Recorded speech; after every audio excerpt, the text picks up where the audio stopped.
សួស្តីបងប្អូនទាំងគ្នាក្នុងវីដេអូនេះគឺខ្ញុំចែករំលែកវិធីយើងលេងហ្គីតារបៀបយើងចាប់ chord tab ដើម្បីចាប់បានលឺឬបានលឿនដូច chord F chord B minor ហ្នឹងបាទអញ្ចឹងវិធីហាត់គឺវាងាយទេបាទ chord F major បែប tab ពួក tab អញ្ចឹងគឺងាយមែនទេបាទគឺខ្ញុំរៀនមុនដំបូងគឺពួក chord tab គឺវាងាយស្រួលសម្រាប់ខ្ញុំ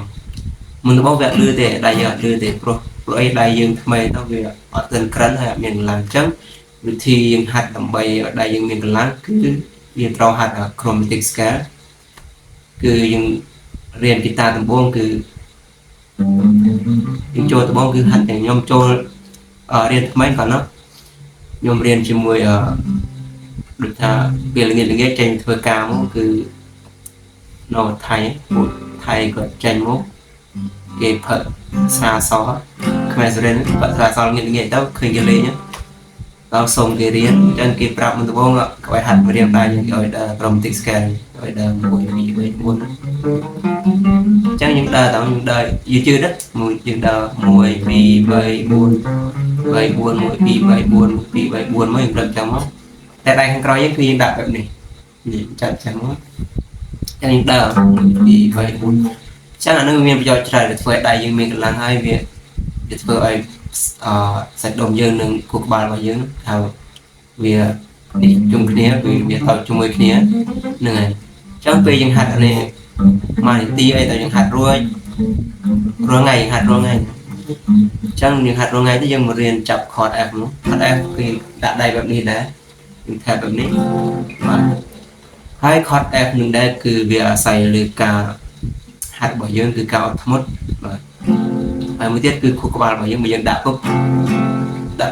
ឈឺតិចអូយឈឺអូយអញ្ចឹងធ្វើអត់បាននឹកខួរក្បាលយើងវាទៅតាមរាងកាយរបស់យើងហ្នឹងគឺពេលចាប់ទៅគឺវាមិនងាយលឺទេយើងចាប់ទៀតមកហើយបើយើងចាប់នេះពិបាកយើងចាប់អត់ធម្មតាយ៉ាងពីខ្សែអញ្ចឹងមកយើងលេងហ្នឹងមកយើងលេងចុះយើងតែងថា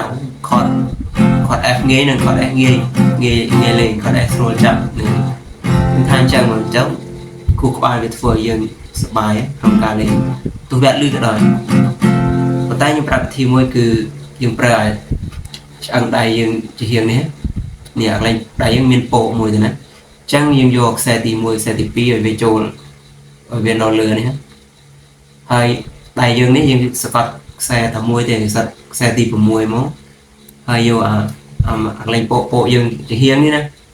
យើងដាក់ចូលកន្លែងប្រឡោះកដាលខ្សែទី1ទី2មកអញ្ចឹងវាលឿនហើយទី1យើងសកាត់តាខ្សែទី1បាននេះហើយទី6អាខ្សែ3កដាលនេះលឿនទេព្រោះខ្ញុំអត់សកាត់ទេអញ្ចឹងខ្ញុំសកាត់តាដាក់ដៃយើងពោកហ្នឹងសកាត់តានេះខ្សែទី2នេះដាក់ចំខ្ញុំរួចរៀងកដាលនេះគឺយើងដាក់អញ្ចឹងលឿនបាទចង់ស្រួលលេងមែនទេព្រោះគាត់ថាអញ្ចឹងបាទពេលចាប់ F បានហើយយើងអូសលងមក fret នឹងមកគាត់ G គាត់ A គាត់ B C D E បាទចឹងគាត់ B minor ដូចគ្នា B minor យើងដាក់អញ្ចឹងចាប់អញ្ចឹងតែយើងតែងថាអូស្រួលលេងស្រួលចាប់មែនទេគាត់បៀនស្រួលលេងណាយើងចាំចេះយកសាច់មកចាំចេះគឺពេលខ្លះវាលឺទេយើងត្រូវដាក់ជាងហៀងដៃយើងព្រោះអាចសាច់ជាងហៀងហ្នឹងគឺវាពេលក្រិនទៅគឺវារឹងដូច capo នេះយើងដាក់ទៅណែបាទហើយអ្វីដែលសំខាន់គឺមុននឹងយើងលេងចាប់ chord ចាប់អីយើងត្រូវហាត់រៀនដៃហាត់ chromatic scale នេះ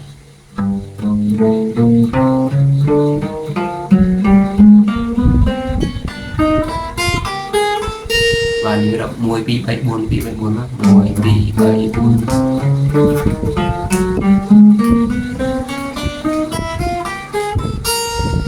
យើងហាត់មុនដំបូងខ្ញុំនេះដែរអង្គុយព្រោះយើងស្រឡាញ់ហ្គីតាដែរគឺយើងចង់ចេះ một con tỏi riêng chứ quê riêng là nơi mùi bị bảy buồn mùi bị bảy buồn mùi bị bảy buồn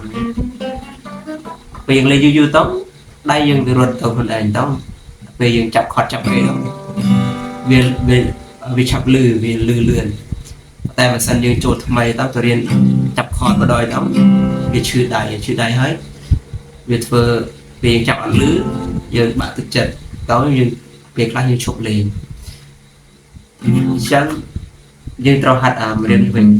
hạt riêng nếu ai riêng đại dương ruột xanh cho miệng cái lăng hết anh dương tàu riêng chập cọt em chậpให้tay nào cọt F luôn lên cọt F luôn cọt F nu chẳng đâu anh dương chập như tấu chẳng đi biệt vừa anh dương miệng cái lăng chân liền này